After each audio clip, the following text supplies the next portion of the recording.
Meu nome é Edicleia, eu sou professora associada da Universidade do Estado do Rio de Janeiro, pesquisadora no campo do atendimento educacional e ambiente hospitalar e domiciliar.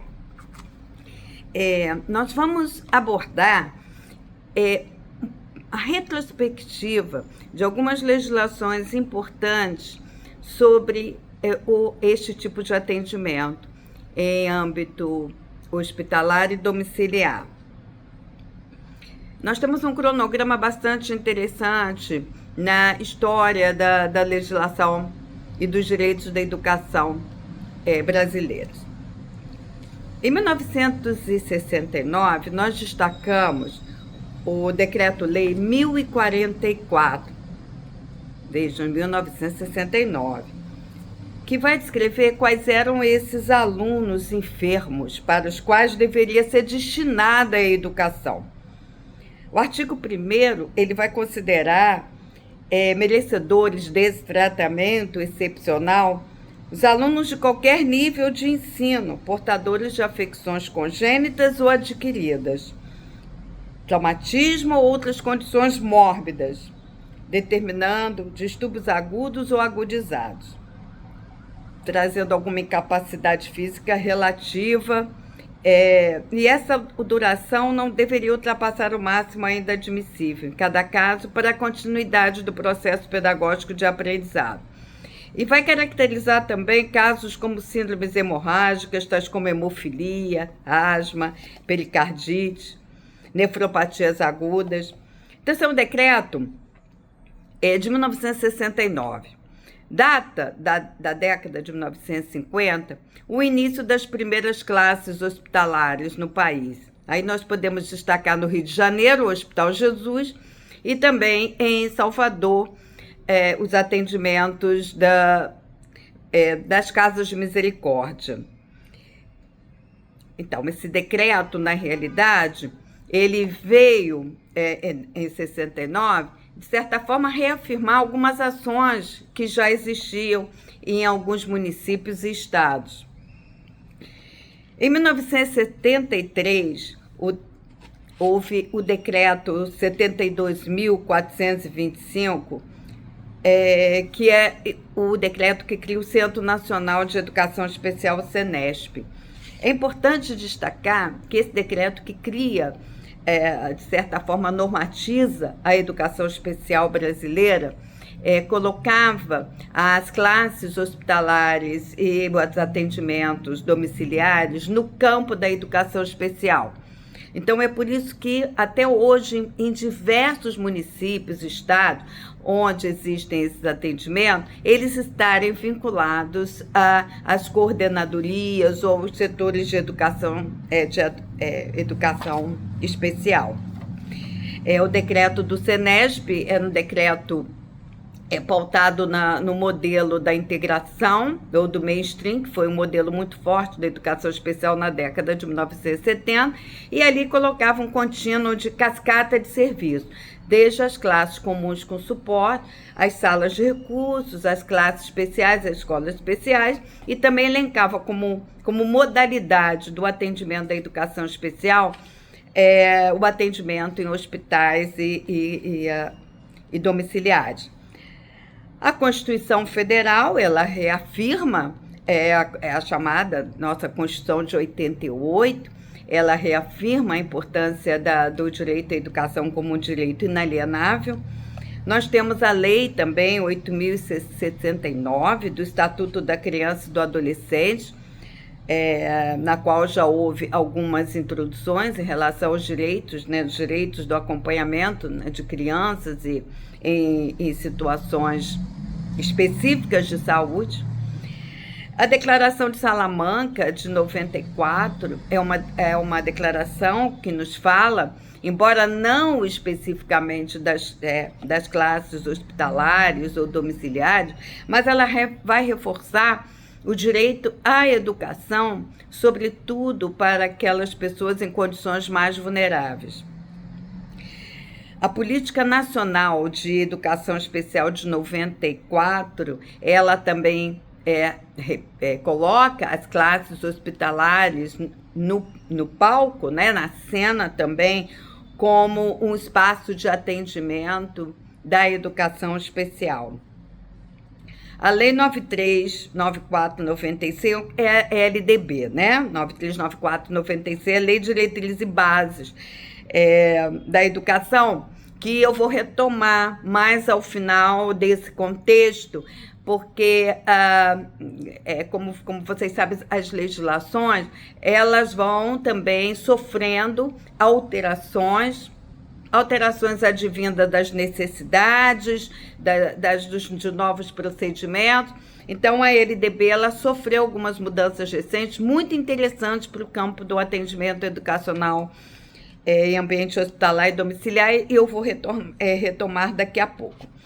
Nós tivemos uma resolução de 2001, 2, das Diretrizes Nacionais para a Educação Especial na Educação Básica, que também nessa resolução faz alusão a esse atendimento, e consequentemente, após essa resolução, no ano subsequente, em 2002, nós tivemos um documento basilar, né, que, a partir de todas essas discussões anteriores, ele vai apresentar estratégias e orientações sobre o atendimento em classe hospitalar e o atendimento pedagógico domiciliar.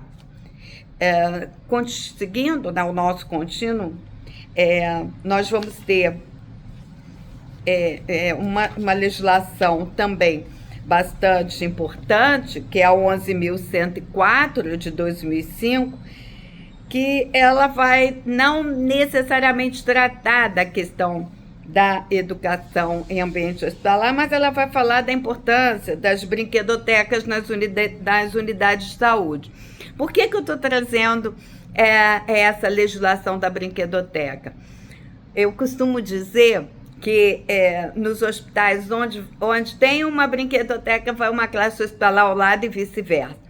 Porque as brinquedotecas, elas estão no cômputo dos direitos o brincar enquanto saúde mental, brincar enquanto direito. Então, por isso que eu estou ressaltando aqui, não é uma legislação específica do atendimento de classe hospitalar e domiciliar, mas é uma legislação que, baseado lá no ECA e as lutas do ECA, vem garantir à criança hospitalizada o direito, a criança e o jovem hospitalizado, o direito ao brincar. O brincar visto enquanto uma condição de saúde. Assim como a educação também pode ser compreendida como um direito né? Porque ele vai ser interdisciplinar, intersetorial, de não ruptura, né, do atendimento na classe comum, no período de adoecimento ou de necessidade desse atendimento mais específico, seja no hospital ou domicílio. Por isso eu ressaltei essa lei que vai, de certa forma, junto na perspectiva da garantia do direito à educação em ambientes não escolares formais. Em 2008, nós tivemos a Política Nacional de Educação Especial na Perspectiva Inclusiva. Essa política, ela ressalta a importância de formação de professores para atuar nos ambientes de classe hospitalar e o atendimento domiciliar. Destacamos também uma resolução de 2009, que também vai tratar, é uma resolução do Conselho Nacional de Educação e Educação Básica, que também vai nos trazer a importância e as formas, né, desse atendimento nesses ambientes. Destacamos a Lei 12.796 também, que vai trazer introduções sobre a importância, né, desse atendimento em classe hospitalar e domiciliar. E chegamos, então, a um importante destaque, retomando aí o 2009, que vai retratar, né, que aí foi uma resolução do Conselho Nacional de Educação, de 4 de outubro de 2009, que vai, no artigo 6º, nos dizer que em casos de atendimento educacional e ambiente especializado, hospitalar ou domiciliar, deve ser ofertado, né, pelos sistemas de ensino. Isso é uma resolução do Conselho Nacional de Educação. Bom, então, essa resolução de 2009, ela foi, assim, bastante importante, embora ela ainda não tivesse feito o processo, né, de alteração da LDB. Então, nós chegamos a 2018, para vocês verem que, às vezes, né, a gente tem um ganho, demora, fica um lapso, né, de tempo, né, para que a gente, né, possa chegar, né, a um ponto bastante interessante. Então, a Lei 13.716, ela é uma lei fundamental. Por quê? Ela altera a Lei de Diretrizes e Bases da Educação. Então, o que é isso? Os pareceres do Conselho Nacional de Educação, eles são importantes, que eles são pareceres recomendadores. Porém, em 2018, a própria, né, Lei de Diretrizes e Bases, ela é alterada. Então, o que é isso? Passa a fazer parte do texto da LDB, que é a lei maior da educação brasileira, o artigo 4º, que ele vai assim nos dizer: é assegurado atendimento educacional durante o período de internação ao aluno da educação básica, internado para tratamento de saúde em regime hospitalar ou domiciliar, por tempo prolongado, conforme dispuser o poder público, em regulamento na esfera de sua competência federativa. Ora, essa alteração é muito importante, porque, primeiro, que está assegurado essas duas modalidades de atendimento. Segundo, conforme dispuser o poder público na esfera de sua competência federativa. Então, o que é isso? Município, Estado e Federação, no âmbito de suas competências, eles precisam oferecer esses atendimentos. Por exemplo, nós temos os municípios, eles são prioritariamente responsáveis pelo ensino fundamental. Então, cabe ao município local, onde tem um hospital, situado, né, nesse território, né, no território daquele município, esse ensino ser ofertado nas parcerias necessárias entre o gestor municipal e o gestor do hospital. Notem, né, que a importância e também a intersetorialidade, a interdisciplinaridade desse atendimento, que vai envolver o hospital, a gestão do hospital, a gestão da Secretaria de Educação e todos os regulamentos de acordo com a competência federativa. Então, quais são os regulamentos? Como é que esse professor ele vai ser encaminhado para esse espaço? Como serão ofertados esses atendimentos? Como será organizado todo o processo de relatório deste aluno que se encontra, as relações também entre o professor de classe hospitalar e o professor de classe comum, a gestão do hospital. Então, são interfaces muito importantes, intersetoriais, interdisciplinares, para que esse acompanhamento seja realizado. No âmbito estadual, o mesmo segmento. Educação básica, não é? Educação básica o ensino médio também, né? Aquele jovem que está internado, o adulto que está internado, vinculado ao ensino médio, ele tem o direito desse acompanhamento, porque a educação básica, ela vai desde o infantil até o ensino médio, seja ele tecnológico, seja ele o ensino médio de uma formação mais generalizada. Bom, e aí a gente pode começar a pensar, toda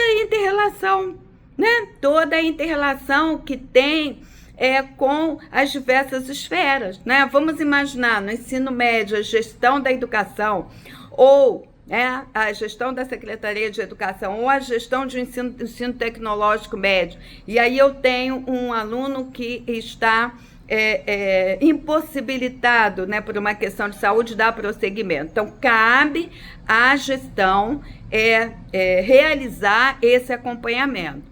Por isso que nós temos uma tarefa muito grande, né, para organizarmos as diretrizes de como esses acompanhamentos vão acontecer nos próximos anos. Essas diretrizes, né, sejam territoriais ou venham através de pareceres e decretos e diretrizes, né, com apêndice, né, a essa importante mudança na LDB, elas são fundamentais para que realmente o texto da lei ele possa se materializar nesse acompanhamento. Eu quero também destacar uma recente, né, também alteração de 2024, também na LDB, por meio da Lei 14.952, essa é bem recente, que vai também trazer um novo acréscimo, ratificando o direito ao atendimento diferenciado, né, também ao aluno da educação básica e do superior, que se encontra impedido de frequentar o processo de escolarização devido a condições de saúde. Olha, que interessante, nós chegamos ao ensino superior. Quantos brasileiros perdem, né, a sua possibilidade de dar continuidade ao ensino, né, ao seu curso, porque ao longo desse processo adquirem uma doença, ou então uma doença pré-existente se torna um pouco mais expressiva, né, e faz com que essa pessoa precise ter internações ou até mesmo ficar domiciliarmente. A lei já prevê isso em 2024. Então, passa a ser também uma tarefa para os sistemas de ensino superior. Bom, então, acho que eu fiz um panorama dizendo que a gente vem, desde a década de 50, o Brasil vem, os professores, eles vêm trazendo esses atendimentos para os hospitais. Lembrando que a década de 50, nós tivemos muitas pessoas sequeladas pela polio, muitas crianças nessa época precisaram deixar os seus municípios para virem para os hospitais centrais para poderem realizar os seus acompanhamentos. Algumas ficaram com sequelas, né? Hoje nós até temos uma discussão sobre esses adultos hoje, né, com a síndrome pós-pólio, mas foi a poliomielite que trouxe, o surto da poliomielite trouxe para o Brasil a necessidade de atendermos crianças, não só para o Brasil, isso aconteceu também mundialmente. A necessidade de podermos levar para essas crianças, né, internadas, seja um momento de leitura, um momento de brincar, ou um momento também importante educacional. Muitas pessoas cumpriram seu atendimento educacional internadas nessas instituições. No Rio de Janeiro, o Hospital Jesus é um exemplo clássico, né? Até hoje, a classe hospitalar funciona no Hospital Jesus. E, então, nós fizemos um panorama, nós também deixamos aí para todos, sejam, né, vocês professores, gestores, as próximas demandas que temos aí no nosso país, para que os textos hoje previstos na lei, nas resoluções, eles possam ser integrados enquanto políticas efetivas. Eu queria também ressaltar que tivemos recentemente a nossa Conferência Nacional, né, da Pessoa com Deficiência, e também conseguimos incluir uma moção na Conferência Nacional de Direitos da Pessoa com Deficiência, a importância, né, de realmente podermos